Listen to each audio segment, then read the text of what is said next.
Greetings and salutations, loyal viewers of this channel. My name is Sean, and today I want to talk about something that is going on in the city of Los Angeles that is not getting the news coverage that it deserves. And the reason why is because we have a series of people that are vested in denying the issue of crime, criminality, retail theft, and its consequences. On top of that, a lot of these same people are interested in denying the effects of inflation. They'll tell you that, oh, well, inflation was 8%. Now it's down to 4%, so no big deal, even though that 4% compounds on top of the 8%, so it's actually significantly worse. It's essentially like arguing that if you were going 80 miles an hour and now you're going 40 miles an hour, according to the left wing, you're in reverse, but according to all logic and sensible reasoning, you're still going forward, and that's the problem. That's what we're worried about. So we're going to get into this. We're going to talk about this, but before we do, I want to thank everybody who supports this channel through actualjusticewarrior.com/join. Give me the money. Give me the money, okay? About 1 million LA County households don't have enough to eat. That's according to data from the University of Southern California. And now those same experts worry the closure of the 99-cent stores will make things even tougher. So right off the top, I do want to throw a little bit of shade, a little bit of question marks related to this stat being put forward by USC, because they're saying this percentage of households doesn't have enough food to eat. But as we found out through looking through various different sourcings on this, like from the USDA, oftentimes what they call food insecurity is not actually a lack of calories. In fact, it is just people changing their dietary preferences based on cost. Now, this is still a problem, but it is a completely different problem than the idea that these people have absolutely nothing to eat. Remember, and never forget this, the poor in the United States of America are disproportionately obese. They're actually eating more, not less. So I just want to throw some doubt on that right off the top. We're not just going to accept everything being put forward by this local news segment at face value, and I've done many other videos going after the definition of food insecurity, which oftentimes means changing your preferences due to price at the grocery store, even if that results in you consuming more calories, not less. Food insecurity is not hunger, and it shouldn't be mistaken for hunger. At a time when many struggle to afford groceries, the closure of 99-cents only stores is a financial blow to families like Maria's. We met Maria at a 99-cents only store in Maywood. We wanted to see how she and other shoppers are able to stretch their tight budgets by shopping at the bargain store. Now, the reason I wanted to highlight this segment in particular is because, remember, the premise of this story is that these 99-cent stores are closing down. But as you can see right here, if we're dealing with situations where people are stressed financially and thus being driven into poverty, you would think that based on that rate, where to the next comparable stores, you're saving $6, you're saving $3 for a similar amount of items, that these stores would be doing better because they would be drawing in more and more customers. After we wanted to see just how much she was saving, so we visited 2 other grocery stores and picked some of the same items. We got a pack of tortillas, a melon, a pack of strawberries, a 3-pound bag of potatoes, and also a gallon of milk. Here's what our total looked like at every store. $11.39 at 99-cents only store, $14.95 at Grocery Outlet, and $17.96 at Ralph's. Now, as you can see, obviously, if you're on a tight grocery budget, these 99-cent only stores are absolutely crucial for that budget, although I will point out that based on the items that they bought, not everything in this store is 99 cents. It ends in 99 cents, but whatever, that's not the point. But all the economic pressures, even with inflation and all that, should be trending toward more and more people shopping at these locations. All the dire statistics about people being food insecure and all these other things related to Los Angeles and the other various locations should lead to more and more business over here. In fact, the only thing that is working against this particular location or any of these locations is the idea of inflation, because they can't continue to sell at discount prices when all of their costs are going up. And remember, a lot of people on the left wing say inflation, that's just corporate greed. That's just corporate profits.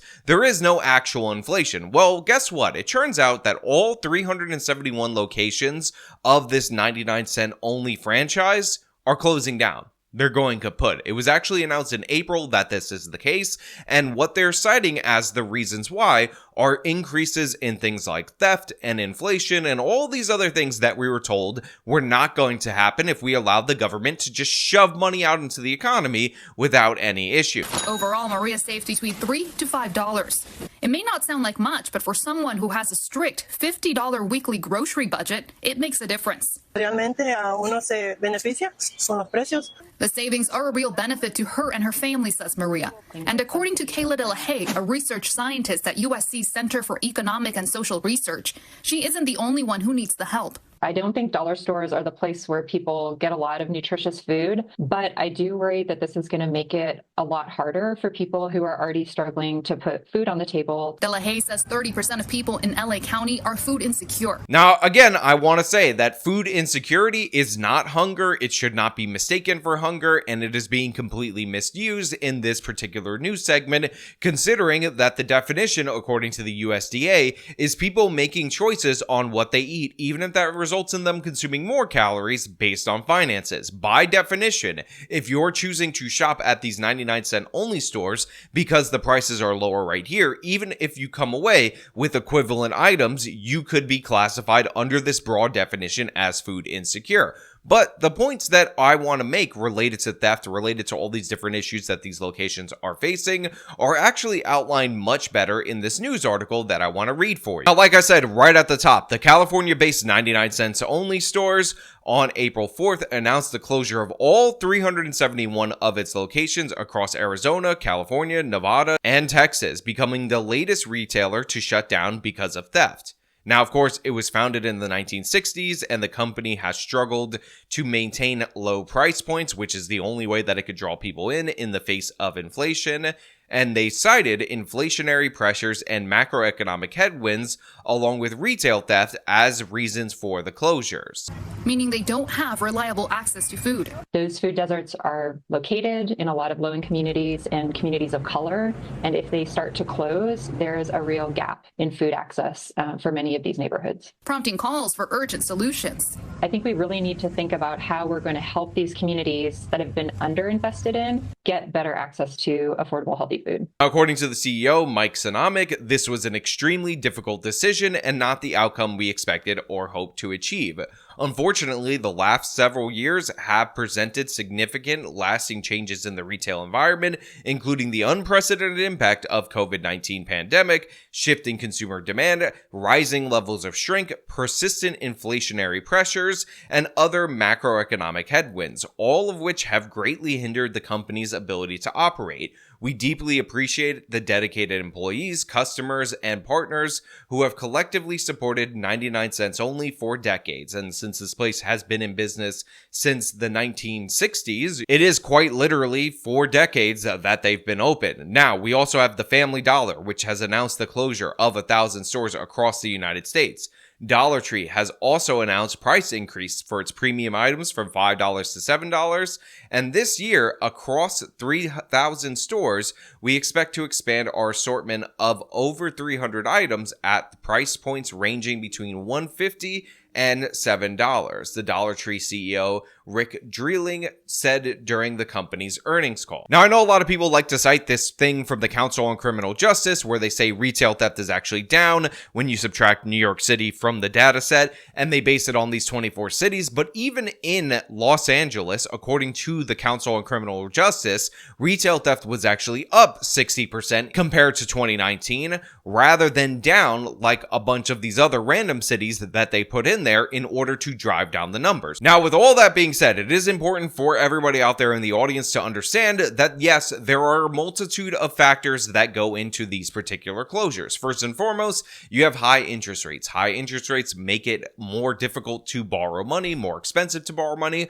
So a lot of businesses that would usually float themselves by bad times on cheap money are not able to do that, so they are more prone to close. Secondly, you have inflation. The whole premise and business model of these locations is based on the idea that they're going to deliver you discount prices. Now, presumably, if everybody else was raising their prices just due to corporate greed and not the actual effects of inflation, they would be able to keep their prices down as they've done in order to draw in more customers, and they would still be profitable because, again, inflation is not really an inexistent thing, it's actually transitory. But of course, inflation is in fact real, so these places that are dependent on the low prices are getting hit especially hard. And again, without the access to cheap money because of the elevated interest rates, they're not able to float themselves by these tough times. And this is why you have Dollar Tree ending up raising their prices. A lot of things that were 99 cents are now $1.50. A lot of things that were $5 are now $7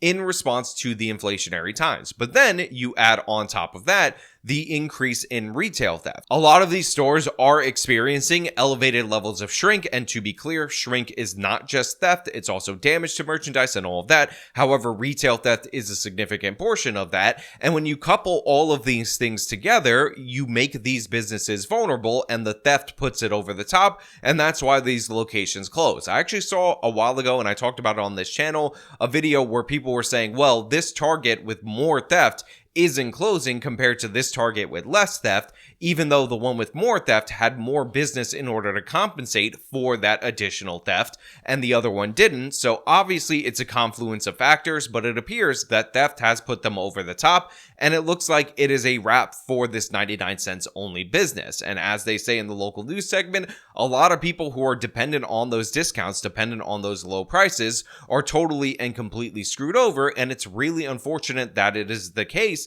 But the fact of the matter is, there are consequences to not addressing nor dealing with criminality. And the consequences, as we've known for decades, are a lot of these different businesses that rely on thin profit margins in order to survive end up closing. So yeah, now if you're in a bad neighborhood in Los Angeles and you had this one little bit of relief, this one little bit of aid, this one way for you to save $5, maybe $8 on quick trips to the grocery store, that is beyond you, because the politicians in places like Los Angeles refused to do anything about theft. They said it was no big deal. They said that the people who were stealing are the poor innocent Aladdins trying to get by, even though a safety valve for these people who are actually broke, who actually need these discounts in order to get by, was completely removed from them. But you know what? Those are just my thoughts. I want to know what you guys think down in the comments below. As usual, if you like this video, then show them by leaving a like, subscribe for more content, follow me on the social media, support me via the support links in the description of this video. This has been me talking about the absolute disaster going on in Los Angeles. Till next time.